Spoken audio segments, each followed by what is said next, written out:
우리 한국 그 속담에 사람의 인심은 쌀독에서 나온다고 했습니다.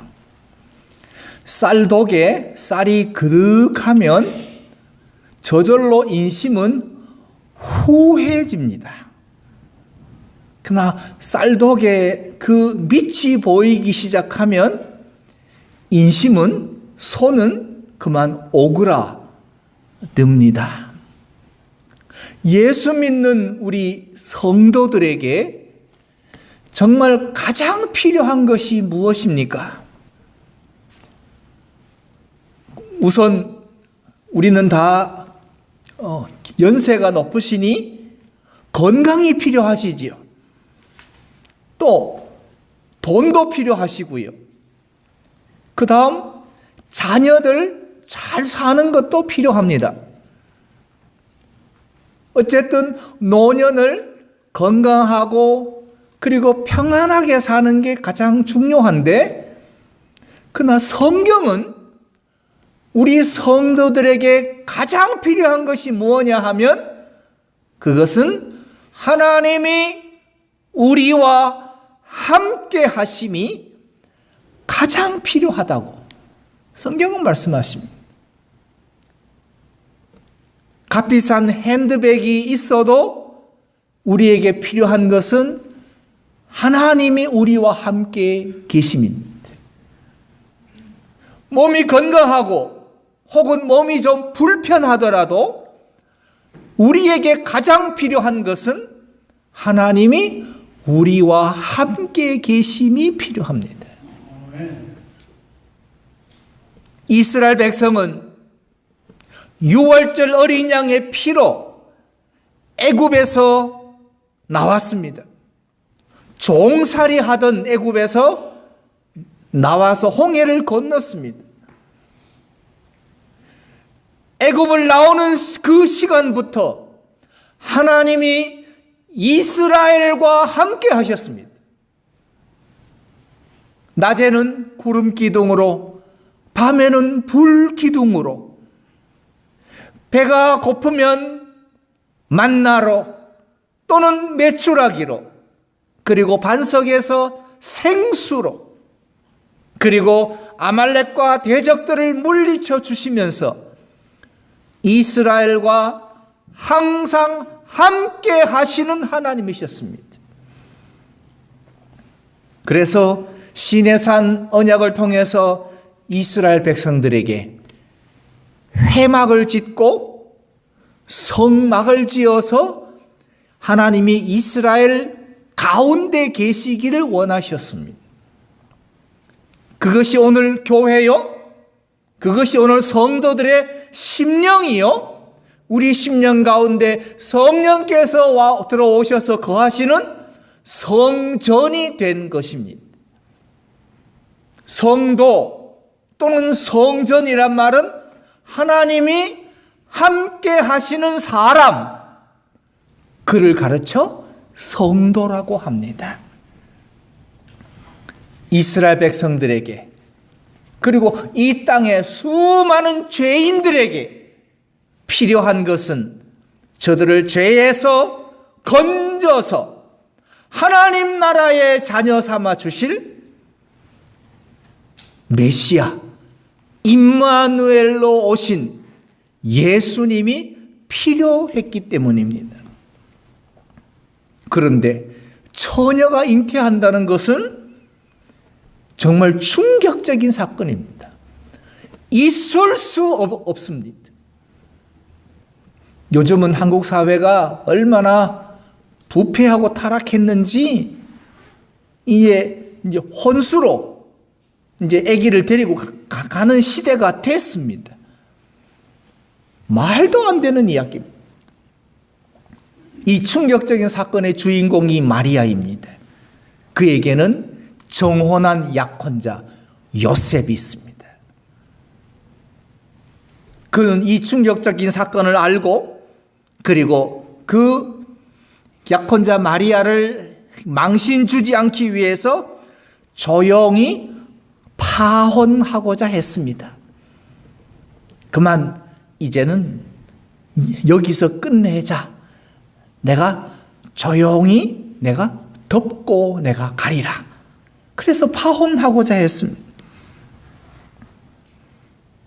성경에 보면 오늘 1장 19절에서 그 남편 요셉은 의로운 사람이라 저를 드러내지 아니하고 가만히 끊고자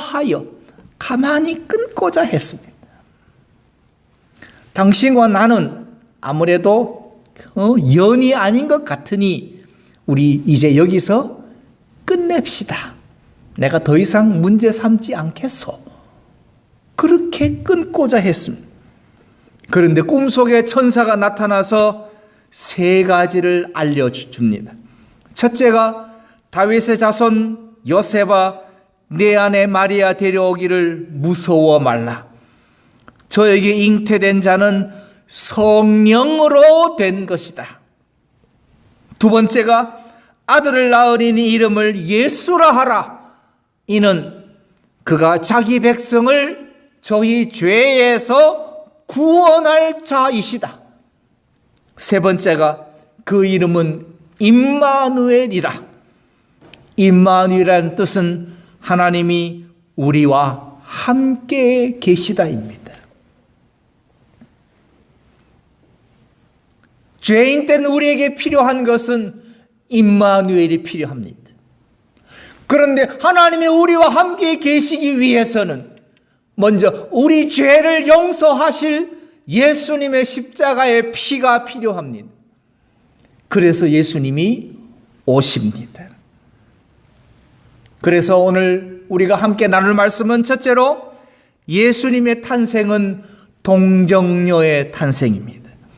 사람과 사람의 결합으로 이루어진 출생이 아니라 하나님은 처녀 마리아의 몸을 통해서 인류의 구세주이신 예수님을 주신 겁니다.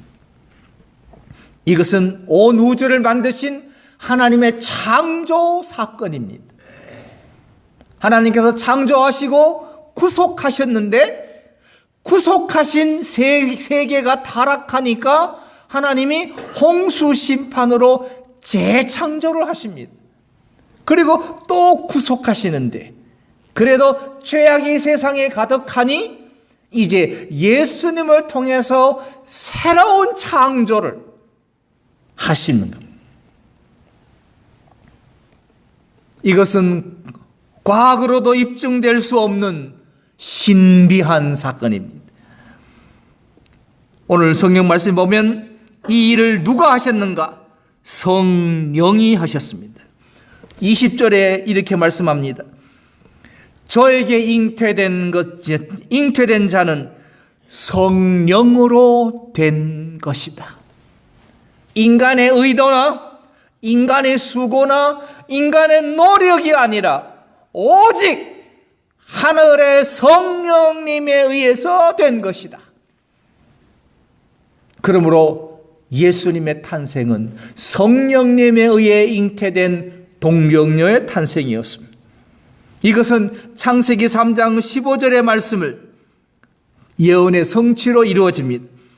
내가 너로 여자와 원수가 되게 하고 너의 후손도 여자의 후손과 원수가 되게 하리니 여자의 후손은 내 머리를 상하게 할 것이요 너는 그의 발꿈치를 상하게 하게 할 것이다 하신 예언을 이루셨습니다. 그래서 십자가에서 죄악을 멸하시고 예수님은 십자가에 못 박히셔서 피 흘려 구속하신 것이었습니다. 만일 인간의 정상적인 출생 과정을 통해서 예수님이 출생하셨다면 그것은 단순히 우수한 인간에 불과하지 하나님의 아들도 아니요 우리 죄를 대신할 구세주나 부활하실 분이 아닙니다.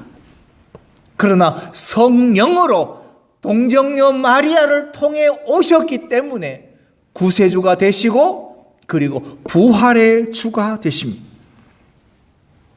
사람과 사람의 결합을 통해서 태어나셨다면 죄인을 구원할 수가 없기 때문입니다.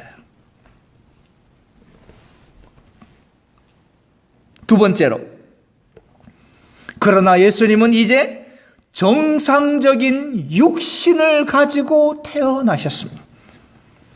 성령으로 잉태되었다고 해서 특수하거나 특별한 몸이 아니었습니다. 500만 불의 사나이나 그리고 로봇캅 같은 막 전자파가 막 나가는 그런 특수한 인간이 아니라 우리와 똑같은 육신을 가진 분이십니다. 배고프면 시장하시고, 가슴 아픈 일을 보면 눈물을 흘리시고, 안타까워하시고, 불쌍히 여기는 마음도 가지시고, 우리와 똑같은 육신을 가진 신분입니다. 그래서 요한복음 1장 14절에서는 말씀이 육신이 되어 우리 가운데 거하신다. 말씀이 육신이 되어 우리 가운데 장막으로 거하신다. 타버나클, 장막으로 거하신다. 우리가 그의 영광을 보니 아버지의 독생자의 영광이요 은혜와 진리가 충만하더라고 말씀합니다. 왜 육신을 가지셔야 했습니까? 히브리서 9장 말씀에 피 흘림이 없이는 죄 사함도 없다는 말씀을 하셨습니다. 즉 예수님의 피 흘리심을 위해서는 반드시 육신을 가지신 분이셔야만 합니다. 우리 죄를 대신하여 고통당하시고 죽임을 당하시기 위해서는 육신을 가지셔야만 했기 때문입니다. 그래서 세 번째로 예수님은 임마누엘이십니다. 하나님이 우리와 함께 하시는 분입니다. 우리는 구약시대 광야의 이스라엘 백성을 기억합니다. 시내산에서 언약을 받고 백성을 정결케 했습니다. 그리고 모세가 대표로 하나님 앞에 올라갔습니다. 그리고 돌비를 받습니다. 하나님은 구름 기둥과 불 기둥으로 이스라엘을 진동하는 가운데 임하십니다. 그리고 구름 기둥과 불 기둥으로 인도하십니다. 그리고 성막을 짓게 하셔서 성막 안에 하나님이 임재하여 계셨습니다. 이것이 오늘날 성전에 하나님의 영광이 임재하신 것과 같습니다. 이제 그 하나님의 영광이, 하나님의 함께 하심이 이제 동정녀 마리아의 몸을 통해서 예수님이라는 육신을 가진 몸으로 오십니다. 그리고 부활 승천하셔서 성령을 우리에게 보내셔서 그래서 우리와 함께 머물러 거하십니다. 그래서 우리 몸이 성령이 거하는 성전이 되게 하셔서 우리 안에 친히 오셔서 내주하시며 거하십니다. 우리와 함께 하시는 하나님의 결정체가 곧 임마누엘이신 분이 예수님이십니다. 그러면 왜 예수님은 이렇게 메시아이신데, 하나님이 우리와 함께 계신 분이신데 육신을 입고 임마누엘로 이 세상에 탄생하셔야 했는가? 그 이유는 첫째로 하나님을 보여주시기 위함입니다. 가끔 믿지 않는 사람들에게 전도를 하게 되면 하나님을 보여줘. 그럼 내가 믿을게. 라고 하는 사람들이 상당히 많습니다. 하나님을 보여달라고 합니다. 그러면 우리 기독교인들은 내 안에 거하시는 예수님을 보여줄 게 별로 없습니다. 너무 초라합니다. 원래는 십자가의 보혈로 구속함의 은혜를 입은 성도는 심령이 충만하여 보여줄 게 많아야 합니다. 그런데 우리 기독교인들이 세상에 살면서 돈 버느라 정신없어, 먹고 사느라 바빠서 내 심령이 초라해졌습니다. 채워야 할 은혜로 채워지지 못하고 충만해야 할 임마누엘로 충만하지 못한 채 육신의 것들로 채워지다 보니 보여줄 게 없습니다.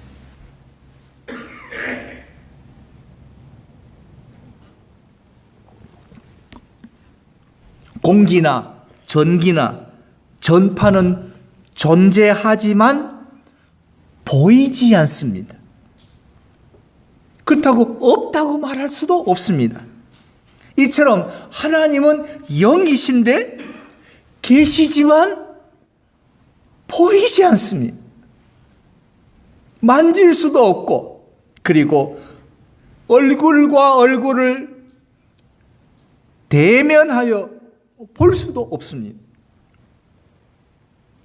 이처럼 하나님을 직접 그리고 친히 보여주시고 들려주시고 만나주러 오신 분이 예수님입니다. 놀랍지 않습니까? 알고 싶었는데, 보고 싶었는데, 만나고 싶었는데, 거기다가 만져보고 싶었는데 하나님으로 오신 분이 예수님입니다. 그래서 아까 말씀드렸던 요한복음 1장 14절에 말씀이 육신이 되어 우리 가운데 거하시니 우리가 그 영광을 보니 아버지의 독생자의 영광이다. 그리고 은혜와 진리가 충만하다. 충만하다.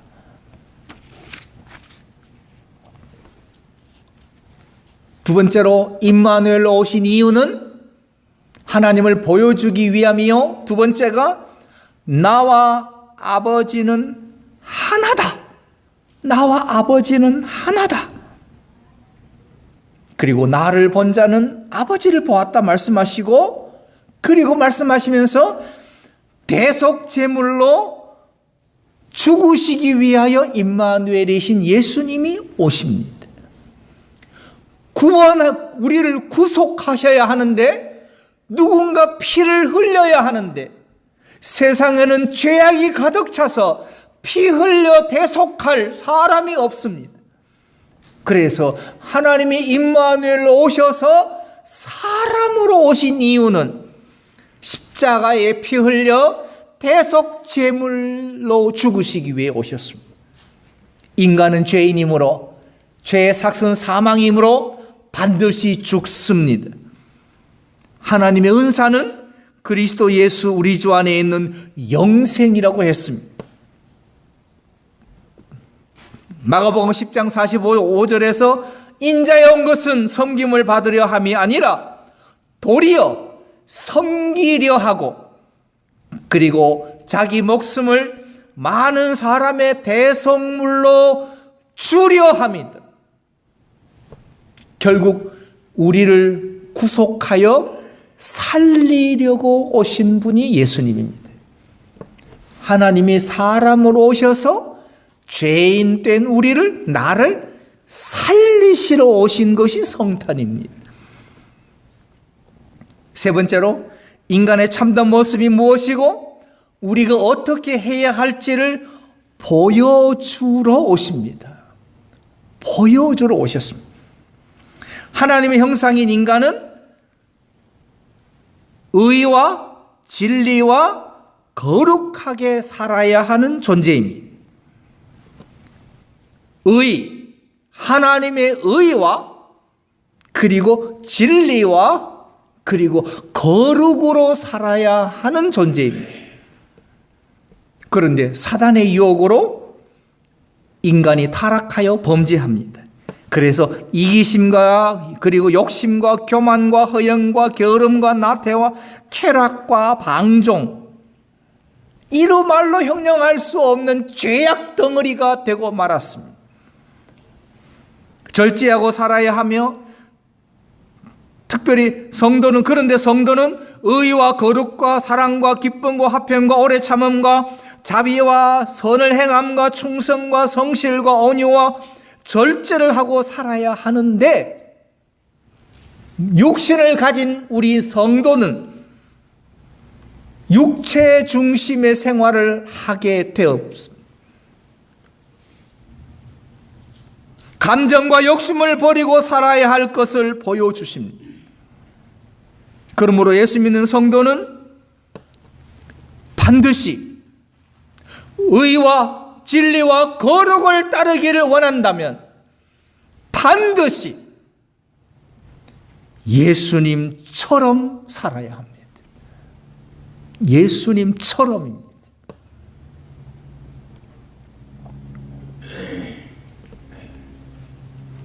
예수님은 그러므로 하나님의 사랑의 결정체요, 인간이 온전히 본받아야 할 존재요, 사람이라면 마땅히 반드시 예수님처럼 살아야 합니다. 예수님 오신 목적이 섬기려 하고 대성물로 주려고 하셨다면 이것은 사랑하시려고 오셨습니다. 사랑을 주려고 오셨다면 그것은 구속하시려고 오신 것이 됩니다. 인류는 누구나 빈부 귀천이나 남녀노소에 상관없이 차별 없는 구원을 주시려고 오셨습니다. 높은 임금이나 왕자나 귀족이나 학박사나 부자가 아닌 목수의 아들로 오셨습니다. 그리고 비천한 땅 베들레헴 오셨습니다. 그것도 머무실 방이 없어서 말구유에 오셨습니다. 집 없이, 재산이나 명예나 권세 없이 오셨습니다. 그래서 영어 찬송가에 기쁘다 구주 오셨네, Joy to the world에서 거기에 노래 가사에 보면 Prepare him room, 그의 방을 준비하라고 찬양하고 있습니다. 왜냐하면 그분은 방 없이 오신 분이기 때문에 우리는 그분이 오셔서 머무실 방을 준비해라. 그 방이 우리 심령 안에 성전으로 지어져라. 즉 성전이 되라. 또 다른 말로 말하면 움직이는 교회가 되라는 말과 같습니다. 그래서 예수님은 사랑의 결정체로서 구속하시려고 대속제물 되시려고 오셔서 모든 믿는 자마다 멸망치 않고 영생을 얻는 구원을 주시고, 그리고 제자들을 발을 씻겨 주심으로써 스승으로서의 본을 보이셨고 섬기셨고, 십자가의 죽으심으로 사랑의 극치와 사랑의 완성을 보여주셨습니다. 이제 우리가 할 일은 하나님의 가장 큰 사랑의 선물인 예수님을 받은 성도는 사랑하고 섬기는 삶을 살아야 합니다. 이 땅을 움직이는 가장 큰 힘은 권력이 아니요, 돈과 지식도 아닙니다. 그것은 아가페의 사랑입니다. 사람이 가장 감동하는 것은 사랑입니다. 사람을 사로잡아 이끄는 힘도 사랑이라면 우리는 사랑으로, 아가페의 사랑으로 세상을 변화시켜 나가야 합니다. 한때 유행했다가 금지된 그 노래 가사 시중에 작은 연못이라는 가사의 시가 있는데, 깊은 산 오솔길 옆 자그마한 연못에 예쁜 붕어 2마리가 살고 있었습니다. 붕어들은 서로가 서로를 못마땅하게 생각했습니다. 저 녀석만 없으면 내가 이 연못을 독차지할 텐데, 또 다른 한 녀석은 저 녀석만 없으면 이거 다 내 건데 라고 둘이가 다투었습니다. 어느 날 이 두 붕어 2마리가 피 터지게 싸웠습니다. 그리고 며칠 후에 상처를 입은 한 붕어 1마리가 그만 물 위에 둥둥 떠올랐습니다. 싸움에서 이긴 한 붕어는 통쾌했습니다. 이제 내 세상이다. 이 연못의 주인은 바로 나다. 그러면서 며칠을 활기차게 살았는데, 그런데 그날부터 연못에 죽은 그 붕어가 내뿜는 독으로 연못이 오염되어 갔습니다. 죽은 붕어의 몸이 썩으면서 그 연못의 물도 썩어 갔습니다. 썩은 물을 먹은 살아남은 붕어도 결국은 죽고 말았습니다. 이제 그 연못에는 더러운 물만 고이고 아무것도 살지 않게 되었다. 과거 한국 사회를 빗대어서 이렇게 가사를 썼는데, 그 가사의 내용이 사랑이 없으면 세상은 망합니다. 예수님의 십자가가 없으면 여러분과 저는 망합니다. 죽습니다. 지옥불에 던져집니다. 그런데 예수님이 탄생하셔서 십자가에 대속하심으로 여러분과 제가 이제 살았습니다. 그러면서 예수님께서 아무든지 나를 따라오려거든 자기를 부인하고 자기 십자가를 지고 나를 따르라 말씀하시면서 아가페의 사랑만이 세상을 살리고 아가페의 사랑만이 사람을 구원한다. 그러므로 십자가를 지고 자기를 부인하고 나를 따르라 말씀합니다.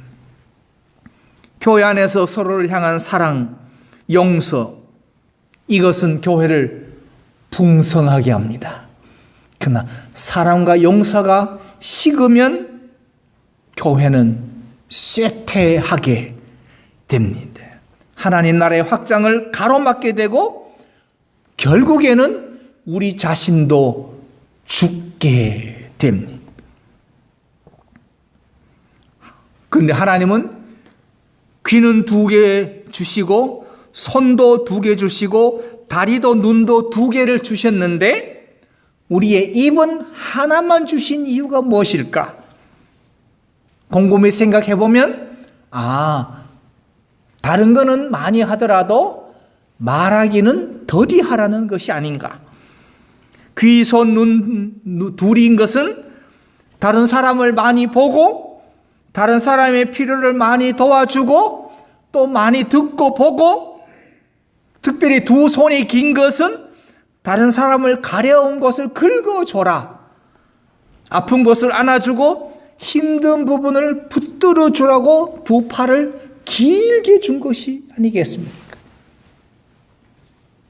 그래서 우리는 내 팔을 가지고 나 혼자 먹는 일에 익숙하지만 이제 그 팔을 펼쳐서 어렵고 힘든 사람들을 도와주고 먹여주라, 이것이 예수님의 사랑이다 할 수 있습니다.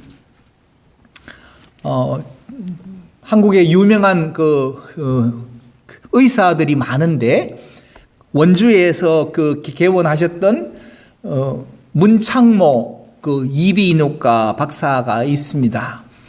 이미 세상 떠나신 지 벌써 16년째가 되는데요. 이분은 나이가 94살까지 진료하셨습니다. 94살까지.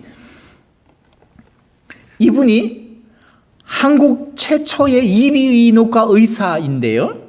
이분이 결핵 환자를 도우려고 크리스마스 세일이라는 것을 처음 만들었습니다.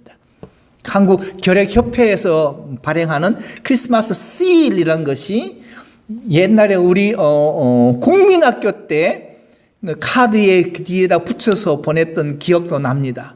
크리스마스 세일, 이것이 결핵 환자를 돕는 것이었습니다.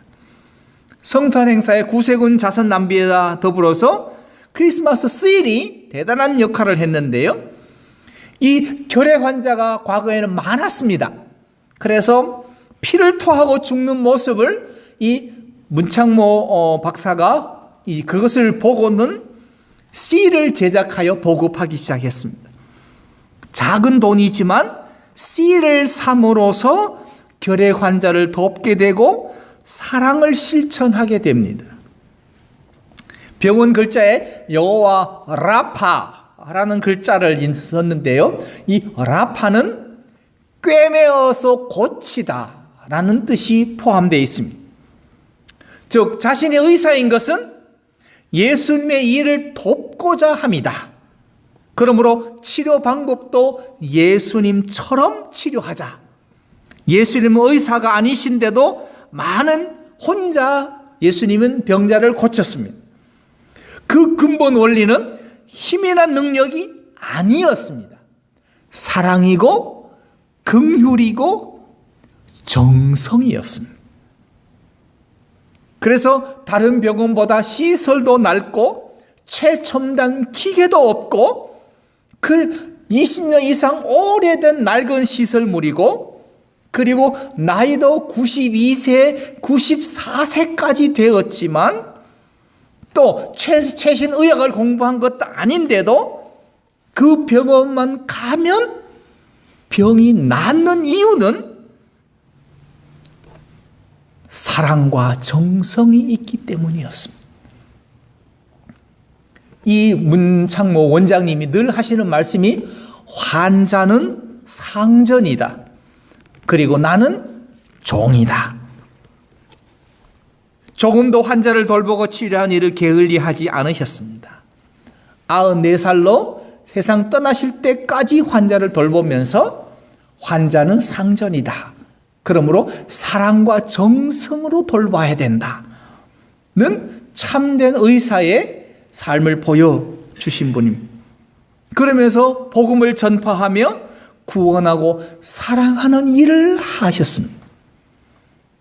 2018년 성탄절이 이제 10여일 남았습니다. 금년이 다가기 전에 우리가 해야 할 일은 사랑하고 봉사하고 섬기며 그리고 구원받지 못한 지옥 가는 영혼들을 살리는 일을 우리가 이제 해야 할 일입니다.